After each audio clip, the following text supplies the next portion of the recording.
को भी जोड़ते हैं अपनी बातचीत में। गुड मॉर्निंग कुछ आप कौन से ट्रेडिंग स्टॉक्स के ऊपर आज बेट लगाने के लिए हमारे साथ शेयर करेंगे नाम?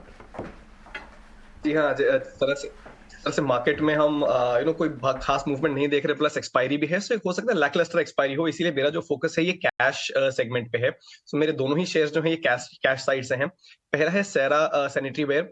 स्टॉक बहुत ही ग्रेजुअली अच्छी तरह से अपने अप ट्रेंड को मेंटेन किए हुए है। कल हमने इसमें एक अच्छा ब्रेकआउट आते हुए देखा, जिसने इसके रेजिस्टेंस जोन 5450 के जो रेजिस्टेंस जोन है इसके ऊपर लाके इसको प्लेस कर दिया है।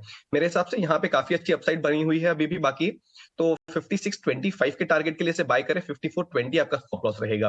वहीं केपीआईटी टेक क्योंकि कंसोलिडेशन में है, लेकिन द बायस इज पॉजिटिव। कल हमने वॉल्यूम में मार्जिनल अपटिक देखा और इसने अपने जो की एवरेजेस हैं उसके ऊपर क्लोजिंग दी है, which is very encouraging sign. So immediately 720 के टारगेट के लिए से बाय कर सकते हैं। 697 आपका स्टॉप लॉस रहेगा। KPIT tech interesting. ये कंज्यूमर नेम्स के ऊपर भी बात करना जरूरी है। पिडिलाइट इन पर्टिकुलर, पिडिलाइट एशियन पेंट्स का साथी है, पेंटिंग में, कारपेंटर वर्क पे, होम इम्प्रूवमेंट का सारा काम।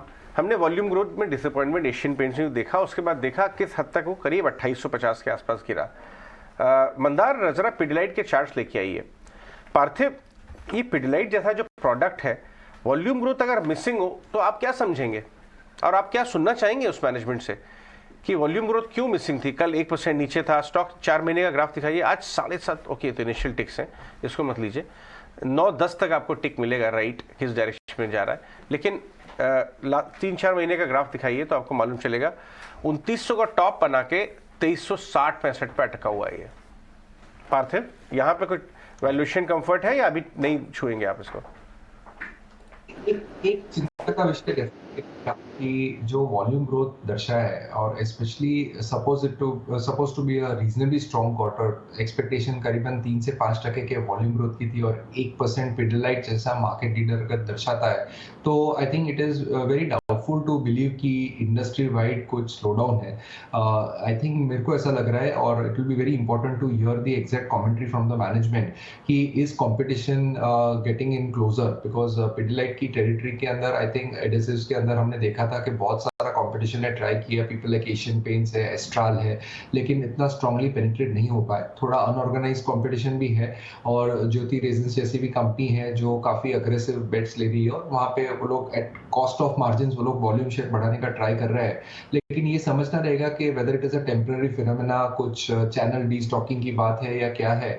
और इवन अगर मैं देखने चाहूँ तो सबसे की रॉ मटेरियल इनपुट VAM, वहां पे भी हमने देखा है कि overall prices from the peak 50% गिरे हैं। नो डाउट मुझे ऐसा लग रहा है कि ये क्वार्टर में शायद पिडिलाइट के पास हाई कॉस्ट इन्वेंट्री थी, जिसकी वजह से मार्जिन में भी हमने ट्रैक्शन नहीं देखा है।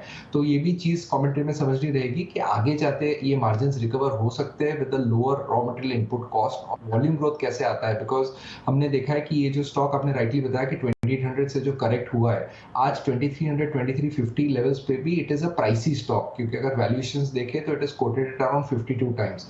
तो unless and until volume growth की कॉन्फिडेंस वापस नहीं आती, क्योंकि मैनेजमेंट में पास्ट में मिस्टर पुरी सर ने यही जनाया था कि हम लोग नए प्लांट्स के लिए काफी कैपेक्स कर रहे हैं, तो इतना मोमेंटम है, लेकिन वॉल्यूम ग्रोथ ये एक क्वार्टर का बेसिस है कि आगे जाते क्या रहता है वो समझना जरूरी रहेगा।